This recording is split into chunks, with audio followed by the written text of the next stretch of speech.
Okay, hopefully you got everything set up pretty good on your document tree.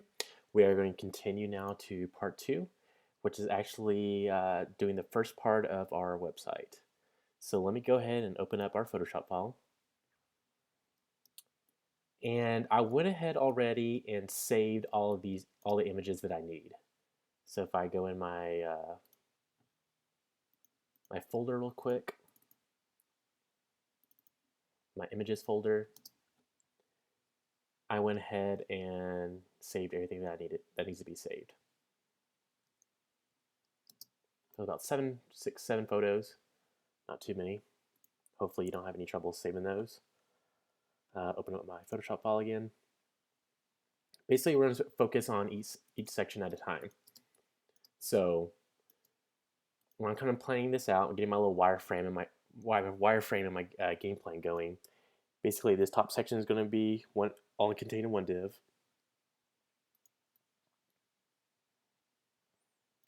This is going to be its own section. This is going to be its own, and then the last part is going to be its own. So for right now, we're just going to focus on this very top section. I am going to go ahead and turn these other layers off so they don't confuse me. So I only have my hero unit layer right here on the side. Kind of zoom in here. I'm going to go ahead and turn my guides on so I can see this a little better. What I went ahead and did is when I was coding up mocking up my wireframe, I went in here with my ruler tool, kind of took some measurements, see how wide my whole document is. It ended up being 1280 pixels. I did it from the top section down here, which is 800 pixels. It's slightly off just a little bit because it says 802, but I usually like to kind of stick with even or just decent numbers, so decent size. So I'll just do 800 pixels for now.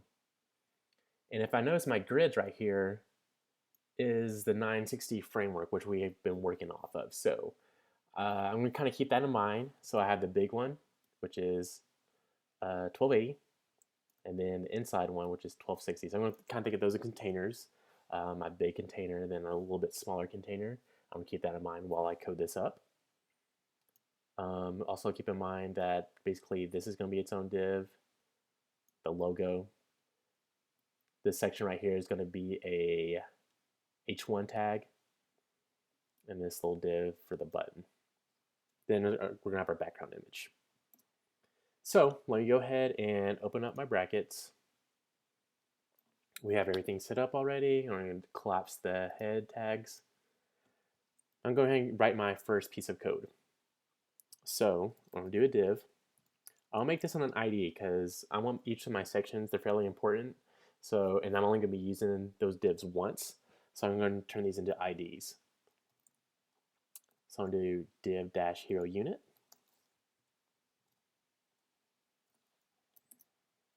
Save that. I have my CSS here. Whoops. Okay. My CSS. I need to do the pound sign right in front of it because it's an ID. That tells my CSS that I'm writing a ID or I'm targeting an ID. So right now my hero unit is the full width of it was 1280 pixels. The height was 800 pixels. I'm going to go ahead and give this a background color just to make sure we're targeting it right and make sure everything looks good.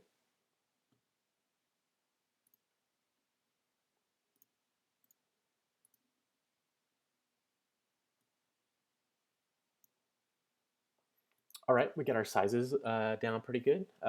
We need to position this in the middle.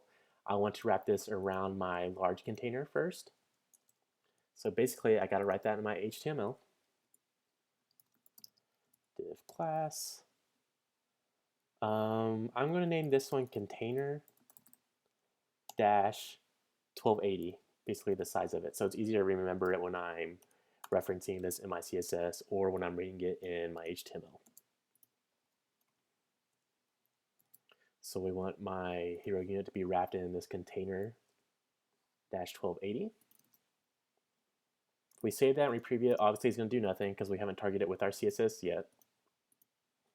So up here, I'm going to do a dot because it's a class we wrote. Dot container dash 1280. The width is going to be 1280 pixels. We don't need a height because we really don't know what the height's going to be because we're going to have lots of divs in here. So it's going to pretty much stretch to whatever the contents we put in there. We want to add our margins. We want this to be positioned in the center, so our top value is going to be 0. Our right value is going to be auto because we don't know the exact width of the browser. So we just want it to be automatically fitting to the middle. Bottom's going to be 0. Left's going to be auto. Let's save that. Let's test it out real quick. All right, it's in the middle, so we're looking good here. Let's go ahead and add our background image to our hero unit. So let's do URL.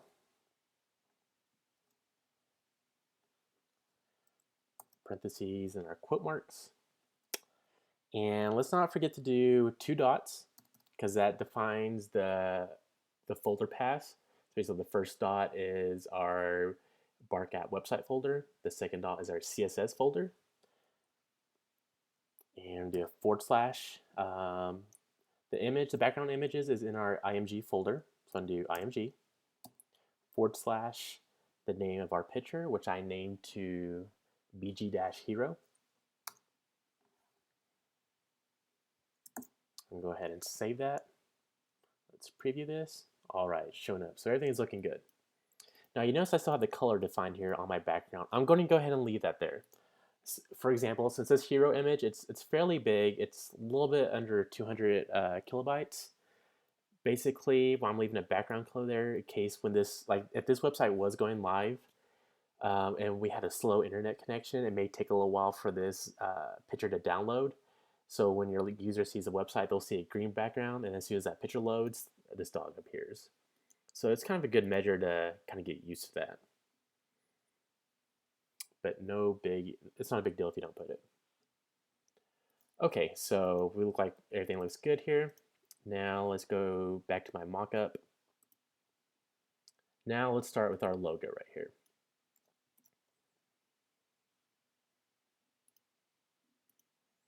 So everything's going to be inside my hero unit. So I'm going to do a div class logo. And I want to make this a clickable link. Because, for example, if we had a lot of pages on this website, like internal pages, like an about page, a contact page, we always want the logo to link back to our home page. So what I'm going to go ahead and do is create our little anchor tag. I'll do A. If we want to make this a link, we do our href equals parentheses.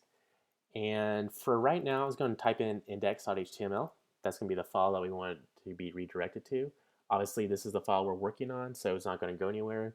But just to get used to it, I'm going to type that in for now. All right, inside these A tags, I'm going to write my image. So I'm doing a tag of IMG, which means image. And you do our source attribute. It's in our images folder, our IMG folder. The file name is logo.png. I save this as a PNG because it has transparency in the background. And the only way we can save a transparent file is in a PNG.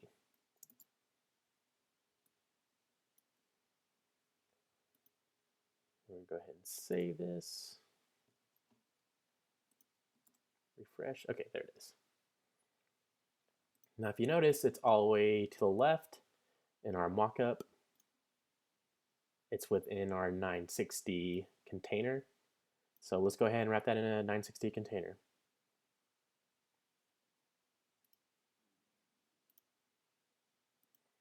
So right after the opening hero unit tag, I'll do div class container dash 960. That way it's easy for me to remember the container name.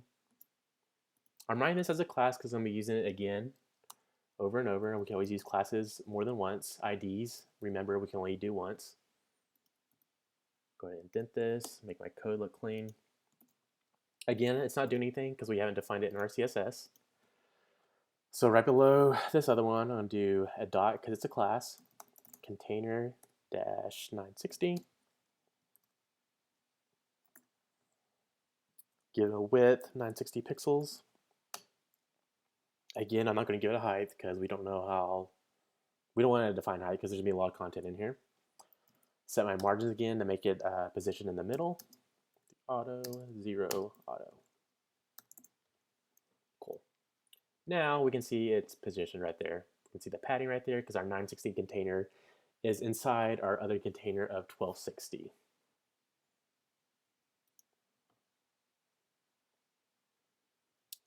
Now let's go ahead and position that logo.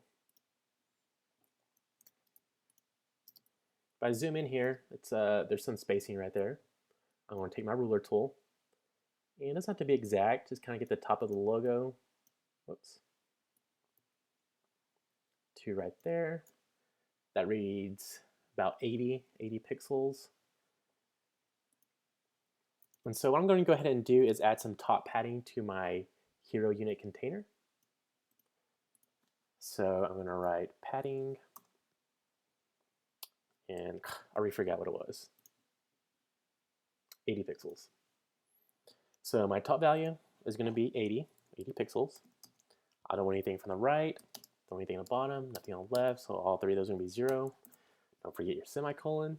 Joel, are you watching this? That's you. All right, so that looks like it's positioned fairly well. I think we're done with that part. Now let's go back to our document. Let's do our text, our H1 tag. The very first texting app for dogs. Okay, so right below my logo div, I'm going to do H1 tag. And since basically this is its own type of container with nothing else in it, we don't need to put this in a div. You can if you want. I'm not because it's going to save some time. I'm just going to write my H1 tags. The very first app for dogs. Is that what I wrote? Cool.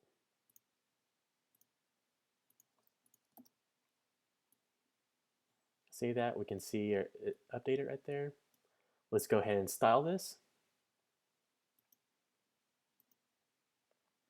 Now, in my CSS, of course, I could just write H1 and then opening brackets, closing brackets, and do all of our attributes and values in there.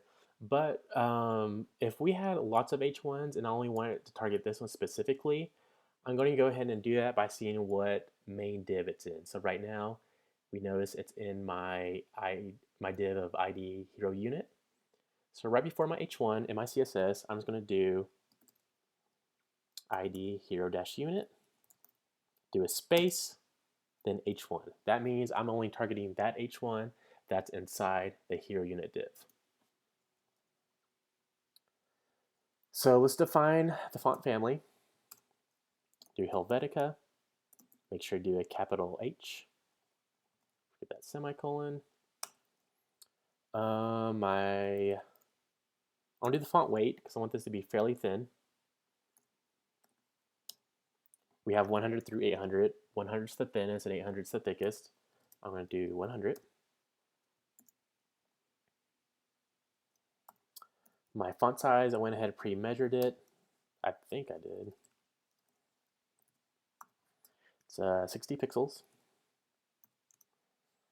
The color is going to be white. I'm going to go ahead and type the hex value. If we're doing hex values, it always begins with a £, then the 6-digit code. Let's go ahead and preview this real quick. All right, it's looking good so far.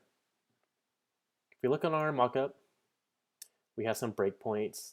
The first one comes after the word first. The second one comes after the word for. There's two ways we can do this. If we measure how wide basically this section is, it's 460 pixels. So if I go back to my code, if we gave this hero unit space h1 a width of 460 pixels, you notice it does it for us. That's one way to do it. I'm going to go ahead and take that width back off. Or we can add breaks in our HTML. So the first one comes after the word first and then for. So if we go to our HTML, right after the word first, do a tag of, tag of BR for break. You notice adds a little line break right there. The second one's going to be after this one. Cool. So now we got our line breaks in there. I'm just going to go ahead and do it this way for now. In the long run, it makes it slightly easier. Again, you can do either way. You can either define it the width in your CSS, or just come in and add line breaks in your HTML. Let's position this correctly. Again, take my ruler tool, kind of from the bottom logo to the very top of the or to this H1 tag, which is about 147. I'm going to go ahead and keep that value. So do margin value, my top value, 147 pixels, right 0, bottom 0, left 0. Cool, now it pushes it down, everything's looking good, got some live text going on. We know it's live text because we can actually highlight it with our mouse, our cursor.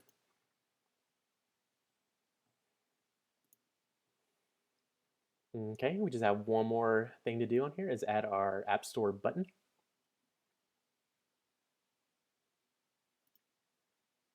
So I'm going to go ahead and put this in a div.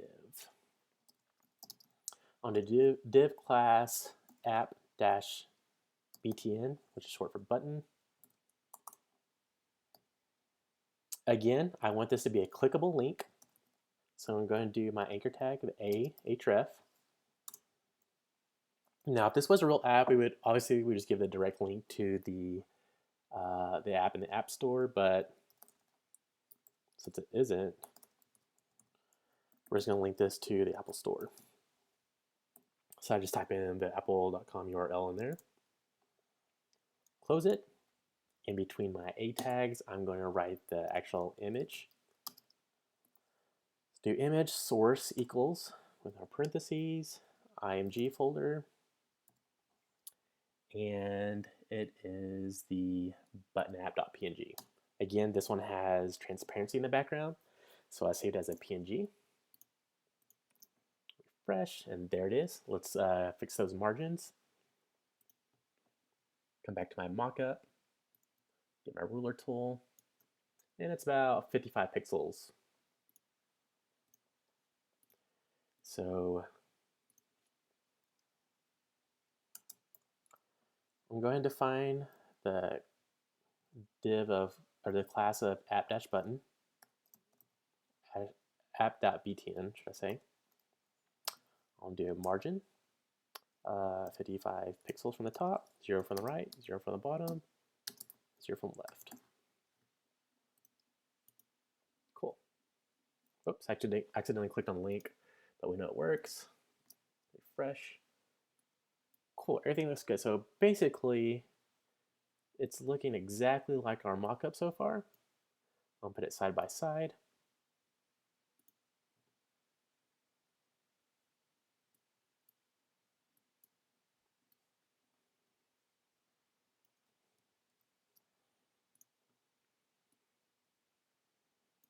Everything's looking good so far. So that's the end of part 1.